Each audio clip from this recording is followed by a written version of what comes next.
There's 4 stocks I'm going to be buying that were beaten down way too far, and the last couple days made it even worse for these stocks. So here are 4 stocks I'm going to be buying. None of this is financial advice. Do your own research.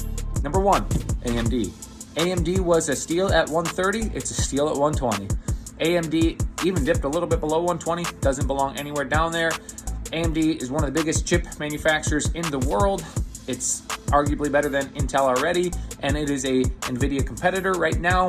I don't see why we're not going to get a bounce back off of this 120 range pretty quickly, probably back in the mid 140s, 150 range.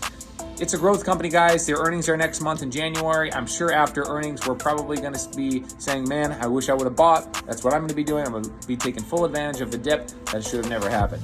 Number 2, Celsius. Celsius is a growing brand. They're spreading their market globally, and they are basically in the thick of making themselves a household name. Celsius was much higher than what it is right now earlier in the year. It dipped quite a bit because there was a mix-up with the Pepsi orders, and that's a long story, but Celsius is going to be getting large orders coming in this coming year, and their financials are going to look much better. Celsius is a great buy, under $30. Number 3, we have Alibaba. Alibaba doesn't really have anything to do with our economy, but the Chinese stimulus data that came out was no good. People didn't like it, so people sold off Alibaba, and it's been continuing to fall. But Alibaba is too big to fail. If you know anything about Alibaba, it's basically the Amazon of China. Too big to fail. It's going to be fine. I'm going to be buying on any dip I can on a growth company because Alibaba is still going to be growing as the years swing by.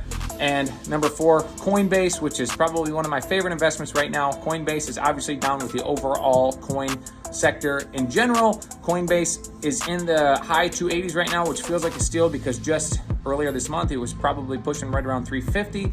We're probably going to see it push over $400 this coming year when Trump's in office, which it just doesn't feel like there should be any reason why Coinbase is dropping this much on short-term market sentiment because we haven't even hit the first 100 days in a president that is crypto-friendly. So number 1, AMD, number 2, Celsius, number 3, Alibaba, and number 4, Coinbase. So you like, subscribe, comment down below, and if there's any coins you want me to cover or any stocks you want me to cover, let me know in the comment section below and I'll make a video on it. Good luck investing.